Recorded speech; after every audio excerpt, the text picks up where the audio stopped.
تبارك الذي نزل الفرقان على عبده ليكون للعالمين نذيرا۔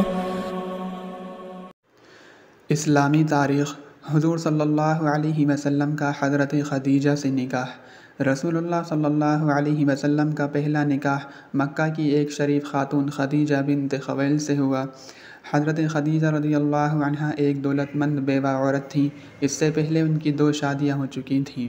انہوں نے حضور صلی اللہ علیہ وسلم کی امانت و دیانت اور حسن اخلاق جیسی صفات کو دیکھ کر نکاح کا پیغام دیا تھا، حالانکہ اس سے پہلے وہ قریش کے بڑے بڑے سرداروں کے پیغام ٹھکرا چکی تھیں۔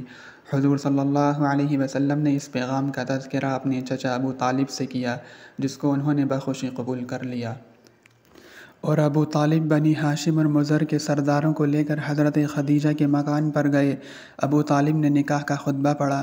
اس وقت حضرت خدیجہ رضی اللہ عنہا کی عمر 40 سال اور آپ صلی اللہ علیہ وسلم کی عمر شریف 25 سال تھی۔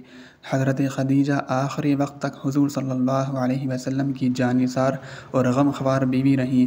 ان کی وفات کے بعد بھی حضور صلی اللہ علیہ وسلم ان کی خوبیوں کا تذکرہ کرتے رہتے تھے۔ حضرت ابراہیم کے علاوہ آپ کی ساری اولاد حضرت خدیجہ رضی اللہ عنہا سے ہیں۔